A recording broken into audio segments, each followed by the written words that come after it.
सूत जी महाराज कहते, हे ऋषियों, ये इतना पावन इतिहास है कि इसके सुनने मात्र से पापियों का पाप शोधन हो जाता है। इस कथा को केवल सुन लिया तो समझ लीजिए पाप शोधन हो जाए। कौन सा? धुंधकारी कथा।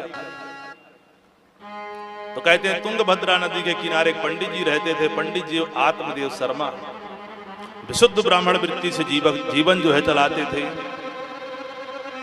आत्मदेव पुरे तस्मिन् सर्ववेद विशारद श्रौतस्मार्तेषु निष्णातो द्वितीये इव भास्करः।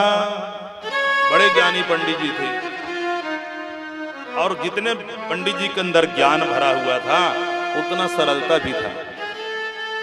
देखो जीवन में ज्ञान तो आप अच्छी बात है, लेकिन ज्ञान के साथ कोई भी आपके पास ऐसा ज्ञान हो जाए, कोई पद हो जाए, धन हो जाए, संपत्ति हो जाए, यदि उसका अभिमान कर लिया तो महत्व खत्म हो जाता है। इसलिए कुछ भी प्राप्त हो जाए लेकिन उसका जीवन में हमको अभिमान नहीं करना चाहिए। भगवान करें खूब आगे बढ़िए, खूब धन संपत्ति रहे सबके पास, लेकिन उसका कभी अभिमान नहीं होना चाहिए। पंडित जी भी ऐसे थे, बड़े ज्ञानी थे, लेकिन जितने ज्ञानी थे उतने सरल भी थे, सीधे साधे थे। लेकिन पंडिताइन जो थी वो बड़ा खतरनाक थी। किलोक भारतारता क्रूरा प्रायसो बहुजल्पिका सूराचाग्रे कृत्येषु कृपणा कलह प्रिया। पंडिताइन बड़ी खतरनाक थी। सुबह उठ करके जब तक पड़ोसन से लड़ाई झगड़ा न कर ले, हाँ न करे तो दो चार लोगों को आपस में न लड़वा दे आपस में, तब तक उसके पेट का पानी हजम ना हो। कुछ लोग होते हैं ना, बड़ी मीठी मीठी बात करते हैं। हाँ गए उस पड़ोसन से बात कर लिए मीठी मीठी, उसकी बात जाने, इधर पड़ोसन से इधर कर लिए और दोनों का आपस में जो है लड़ा दिए। तो पंडिताइन भी कुछ ऐसी थी। सूरज गृह कृत्येषु कृपणा कलह प्रिया। घर का काम करने में सूर थी, दक्ष थी। ऐसा नहीं कि काम करने में जो है आलसी थी, ऐसा नहीं। सूरज गृह कृत्येषु कृपणा कलह प्रिया। कृपण थी, कंजूस थी और कलह कारिणी थी। फिर भी पंडित जी महाराज उसको चला रहे थे। भाई पति पत्नी के बीच में अगर पति तेज है, पत्नी सीधी हो तो चल जाता है, पति सीधे हैं, पत्नी तेज हो तो भी चल जाता है। और दोनों तेज हो गए फिर तीसरा रास्ता फिर किधर? कोर्ट की ओर जाते हैं। तो पंडित जी महाराज जो है कम से कम सीधे साधे थे, चला रहे थे।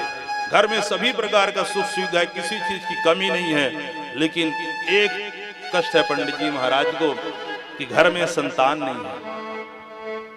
पंडित जी जितने नियम जानते थे, जितने विधान जानते, जो भी मंत्र जानते थे, पुत्र प्राप्ति के लिए सभी कर लिए, लेकिन कोई भी फलीभूत जो है नहीं हुआ। एक दिन पंडित जी महाराज को इतना दुख हुआ इस बात को लेकर कि मेरे पुत्र नहीं है। गृहम त्यक्त्वा वनं गतः। घर को छोड़ करके जंगल की ओर जो है चले गए कि आज जाकर के मैं अपनी आत्महत्या कर लूंगा, प्राण ही त्याग दूंगा। एक वृक्ष के नीचे बैठ करके आंसू बहाने लगे।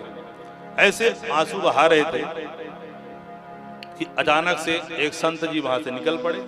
संत जी ने देखा रोते ब्राह्मण को जंगल में एकांत में भगवान को कैसे प्राप्त कर सकते हो, ऐसा विचार करके संत जी गए, पूछ बैठे कि कथम रोदसी विप्रत्वम काते चिंता बलीयसी वदत्वम सत्वरम मह्यम स्वस्य दुःखस्य कारणम। कथम रोदसी विप्रत्वम। अरे ब्राह्मण देवता आप काहे रो रहे हो? काते चिंता बलीयसी, आपको कौन सी चिंता जो है सता रही है? वदत्वम सत्वरम मह्यम स्वस्य दुःखस्य कारणम। अपने दुख का कारण मेरे को क्या करिए, विस्तार से बताइए। जहां ऐसे ब्राह्मण से पूछे, ब्राह्मण तो पहले रो रहे थे, अब तो और जोर जोर से रोने लगे। देखिए जब हम दुखी होते हैं ना, किसी बात को लेकर चिंता होती है, कोई थोड़ा सा आकर के पूछ दे कि बहन तू काहे दुखी है, कि भाई तू काहे दुखी हो रहा है, तो कोई सहानुभूति दिखाए, रोना और जोर जोर से जो है आ जाता है।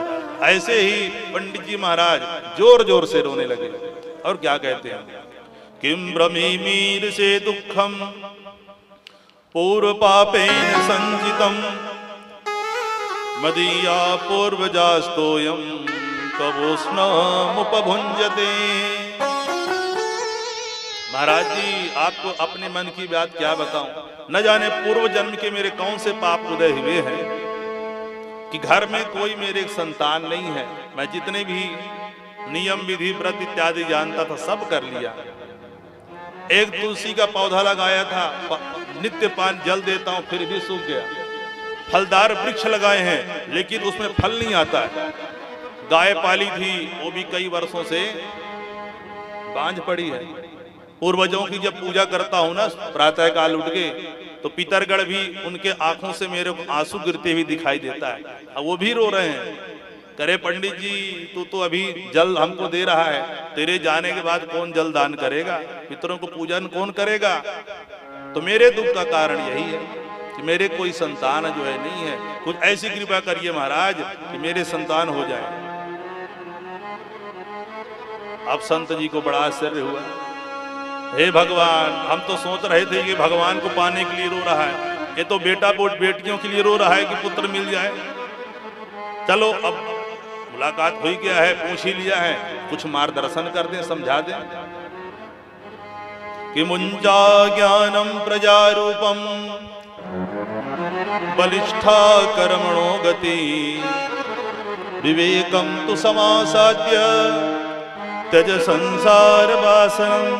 बोले ऐ ब्राह्मण क्या बेटियां बेटियों के चक्कर में रोता है? अरे संसार में कभी किसी को अपने पुत्र से बेटा बेटियों से सुख जो है नहीं मिला। अरे राजा सगर के 60,000 संतान थे। कितने? 60,000। कौन से पुत्र ने सुख दिया? सब कपिल मुनि के साप से जल करके जो है भस्म हो गए। अरे राजा अंक का नाम सुना होगा, बड़े पूजा पाठ यज्ञ करने वाले थे, कोई संतान नहीं हुआ। बहुत विधि विधान किया, कुछ त्रुटि हो गई, एक दुष्ट पुत्र हो गया बेन। बेन इतना दुष्ट हो गया कि पिताजी को ही जो है कष्ट देने लगा। हाँ, पिताजी ही राजपाट छोड़ करके गुफा में जाकर के छुप गए। अरे जानवरों के दर्जनों बच्चे होते हैं, अरे कौन से बच्चे को किससे सुख मिलता है ब्राह्मण। इसलिए ये बेटा बेटियों के चक्कर छोड़ और सन्यास है सर्वथे सुखम, और सन्यास में सच्चा सुख है। इसलिए भगवान का नाम जप, इसे से तुम्हारा जो है कल्याण हो जाएगा। ऐसे जैसे आत्मदेव को समझाया, आत्मदेव कहे पंडित जी महाराज, अरे आप बाबा बैरागी ये बेटा बेटियों के सुख को क्या जानोगे? गृहस्थ सरसोलो के पुत्र पौत्रादि समन्विता। और घर में जब छोटे छोटे बच्चे होते हैं ना, और अपने तोतली बाणी जब कहते हैं पापा पापा, की जो है इस पुत्र सुख के विषय में नहीं जानोगे। ये प्रवचन देना तो मेरे को भी आता है महाराज, मैं नित्य प्रवचन सुनाता हूँ। आप कुछ संतान यदि मेरे को दे सकते हो दीजिए, नहीं आप अपने रास्ते में अपने रास्ते। बोले रुको ब्राह्मण देव, हम तुम्हारे भाग की रेखा देख लेते हैं। अब बड़े बड़े त्रिकालदर्शी थे संत जी, और जैसे मस्तक की रेखा देखा महाराज जी आश्चर्यचकित हो गए। अरे ब्राह्मण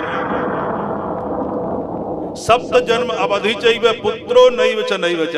अरे अभी तू एक जन्म की बात क्या कर रहा है? तेरे भाग्य में तो 7 जन्म तक कोई पुत्र सुख है ही नहीं। कितने जन्म? 7 जन्म। जहां ऐसे का ब्राह्मण ने जोर से सिर पटका चरण में, क्या कर रहे हो ब्राह्मण, मर जाओगे। बोले मरने तो मैं पहले बैठा ही था, लेकिन आपने मेरे जो 7 जन्म की बात बता करके मेरे दुख को 7 गुना बढ़ा दिया है। अब यदि मेरे को आप पुत्र दो, नहीं दोगे दूसरी बार इतने जोर से सिर पटकूंगा कि मेरा प्राण ही निकल जाए। अब संत जी महाराज बड़े चिंतित हो गए, हे भगवान हम तो इसको समझाने आए थे, कहां हम फंस गए। अब इसको पुत्र नहीं दूंगा तो ब्रह्म हत्या दोष लगेगी, कहता मर जाऊंगा। अरे ब्राह्मण क्या कर रहे हो? समझाने का प्रयास किए। बोले मैं समझने वाला नहीं, आप मेरे को आशीर्वाद दो। मैं जानता हूं कि संतों के वचनों में, ब्राह्मणों के वचनों में ये शक्ति होती है कि संत ब्राह्मण यदि वचन दे दें, आशीर्वाद दे दें, तो विधाता को भी अपना विधान पलटना पड़ जाता है। इसलिए आपसे प्रार्थना है बार बार की। अब संत जी भी बोले कुछ करना ही पड़ेगा, नहीं ब्रह्म हत्या हमने मोल ले ली है। ऐसे हाथ किया, एक फल प्रकट हो गया हाथ में। बोले इदम भक्ष्या पत्ना तुम ततः पुत्रो भविष्यति, इसको जाकर के अपने पत्नी को खिला देना, तो भगवान की कृपा से निश्चित ही दिव्य संतान की प्राप्ति जो है हो जाएगी। बोले कुछ नियम धर्म? बोले हाँ, पवित्रता से रहना है और मन विचार पवित्र रहेगा, दिव्य संतान की प्राप्ति हो जाएगी। ऐसा ब्राह्मण देव जो है वहां से लेकर चले गए। संत भी अपना अंतर ध्यान हो गए, लेकर गए घर में, चिल्लाने लगे, अरे देवी सुनती हो, सुनती हो, सुनती हो, अरे देवी सुनो सुनो, चिल्लाया 2-4 बार। देवी आई दौड़ते, काहे इतना चिल्ला रहे हो? अरे बोले ये फल लाए हूं, जल्दी खा लो। अरे बोले चिल्ला तो ऐसे रहे थे जैसे 9 लखा हार लेके आए हो, और कहते ये फल खा लो। अरे बोले ऐसा वैसा फल नहीं है, एक ऐसा फल है, बड़ा दिव्य फल है, किसी संत ने दिया है, इसको खाओगे तो निश्चित ही दिव्य संतान की प्राप्ति होगी। ऐसे कहा तो बोला हाँ महाराज जी, मैं स्नान ध्यान करके पालूंगी, आप जाइए अपना काम करिए। पंडित जी चले गए उधर और अड़ोसियों पड़ोसियों को जाकर के अपने जो है खुशी के गीत गाने लगे पहले से। अरे भैया चिंता मत करो, देखो अब उत्सव मनाने का समय आ गया है, 9 महीने बाद हम भी पिताजी बनने वाले हैं। पंडित जी महाराज जो है फल खाया है नहीं, इधर पंडिताई ने और इधर ये कहानी गांव मोहल्ले में जो है सुना दिए। अब इधर ये फल लेकर बैठी, हे भगवान खाऊं कि ना खाऊं, पता नहीं कौन से बाबा ने दिया है, कौन सा मंत्र मार दिया है। फल लेकर सोच रही, इतने में पड़ोसन आ गई, पड़ोसन को पूरी कहानी सुना दी। पड़ोसन ने कहा बहन खा ले। अरे फल की बात है, फल तो कभी नुकसान करने वाली है नहीं, और दिव्य संतान यदि हो गई तो फिर कहना ही क्या। अच्छा बहन ये बता, यदि मैं फल खा ली तो मेरा भोजन, और गर्भ से यदि हो गया बच्चा तो भोजन कम नहीं हो जाएगा? बोले हाँ भोजन तो कम होगा, और भोजन कम होगा तो मैं कमजोर नहीं हो जाऊंगी, और कमजोर हो जाऊंगी तो मेरे घर का काम कौन करेगा? है? घर का काम कैसे होगा? अरे बोला ऐसा करना, घर का काम करने के लिए ननंद को बुला लेना। भाई जब घर में पुत्र का जन्म होता है तो बधाई देने के लिए ननंद को तो बुलाना ही पड़ता है। इससे अच्छा ये 4 महीना पहले बुलाओ, खूब काम करवाओ, और अंत में जो है विदा करो बधाई दे करके। बोले 4 महीना पहले ननंद को बुला लेना। तब कहती है अरे मैं ननंद को तो कभी नहीं बुलाने वाली, मेरी ननंद महाचुट्टी, 4 महीने तो घर ही साफ कर जाएगी, तो ननंद को जो है कभी बुलाने वाली नहीं हो। अरे बोले उससे अच्छा तो ये मैं नौकर लगा के काम करवा लूंगी, लेकिन ननंद को जो है कभी बुलाने वाली नहीं हूं। अच्छा तेरे को जो करना है वो कर, तू फल को खा ले, अभी तो फल को खा ले। अच्छा मैं खा लेती हूँ, एक बात बताओ, यदि मेरे को दौड़ना पड़ गया, मेरे पेट में बच्चा हो गया, मैं कैसे दौड़ूंगी? बोले कौन से दौड़ में तेरे को हिस्सा लेना है? बोले घर में आग लग गया तो नहीं दौड़ना पड़ेगा, हाँ भूकंप आ गया तो नहीं दौड़ना पड़ेगा। हे भगवान, पड़ोसी ने आश्चर्यचकित होगी। ए बहन एक बात और बता दे, ये बता, मैंने सुना है सुखदेव जी अपने माता के गर्भ में 12 वर्ष रहे, क्या सही बात है? बोले हाँ ये तो सही बात है। हे भगवान, मेरा बेटा भी तो 4 साल यदि रह गया, मैं तो बिना मौत के जो है मर जाऊंगी। एवं पड़ोसी ने भी कहा तेरे को जो करना है वो कर, एवं कुतर्क योगेन तत्फलम नहीं भक्षितम, इतने कुतर्क की कि अंततोगत्वा उसने फल को खाया ही नहीं। पड़ोसी चली गई। दूसरे दिन छोटी बहन आ गई। छोटी बहन आई तो छोटी बहन को भी पूरी कहानी सुना दी कि फल मिला है, मेरे पति ने दिया है, ऐसा वैसा। बहन ने बात को और बना घुमा दिया। अरे बाबा के चक्कर में कहीं मत आना, कभी फल खाने से बच्चे होते हैं? हाँ अरे तेरे को बच्चा चाहिए तो मैं गर्भ से हूं, ऐसा करना कि बच्चे को अपने पति को झूठ मूठ बता दे रहा मैंने फल खिला दिया है, मेरे पेट से जो बच्चा होगा मैं लाकर तेरे को दे दूंगी। और परीक्षा की बात है, परीक्षा करने के लिए फल को गाय क्यों खिला दे, तो फल की परीक्षा भी हो जाएगी। हाँ हाँ बहन ये तूने ठीक बताया, वो फल को जो है गाय को जो खिला दिया। अब इधर पंडित जी महाराज ने एक दिन पूछा, झूठ बोल के कह दी मैंने फल को खा लिया। समय बीता, कुछ दिन के बाद जो है बहन का बच्चा हुआ। रात्रि में ला करके इसको धुंधली को जो है सौंप दिया। और पंडित जी महाराज इतने सीधे सरल, देखिए जीवन में ज्यादा सरलता भी कष्टदायी हो जाता है। बहुत ज्यादा सरल रहो भैया तो भी खतरनाक है। कितना भी ज्ञान नहीं लाके पंडिता ने दूसरे के बच्चे को दे दिया। अब ये स्वीकार कर लिए। पंडित जी को जैसे पता चला खुशी के गीत गाने लगते हैं। और 3 महीने बाद जिस गाय को जो है फल खिलाया था उसका भी एक दिव्य संतान जो उससे जन्म ले लेता है। पूरे शरीर मानव के जैसा है और केवल कान गाय के जैसे, इसलिए उस पुत्र का नाम क्या रखा जाता है? गोकर्ण। क्या रखा जाता है? गोकर्ण। पंडित जी महाराज ने दिव्य जन्मोत्सव मनाया, खुशी से नाचने लगे। अब पूरे गांव वालों को जैसे पता चला आ करके बधाई देने लगे, पंडित जी महाराज बधाई हो, बधाई हो। देखो तो कभी एक संतान नहीं होते थे, आज भगवान की ऐसी कृपा है कि गाय के पुत्र ने भी दिव्य गाय ने भी दिव्य पुत्र को जन्म दिया है। गाय के पुत्र का नाम गोकर्ण रखा। इनका नाम सोच रहे थे जो पंडित जी महाराज का संतान नहीं है, जो बहन का बेटा था पंडित जी, लेकिन अपने ही समझ रहे थे, इसका नाम सोच रहे थे। एक धुंधली आगे खड़े हो गई, ए जी एक पुत्र का नाम तुम रख लियो, इसको मैंने 9 महीने रखा है, मैं ही नामकरण करूंगी। अच्छा बताओ क्या नाम रखे? बोले मेरा नाम है धुंधली, तो मेरे पुत्र का नाम होना चाहिए धुंधकारी। क्या? धुंधकारी। धुंधकारी नाम से बालक जो विख्यात होता है।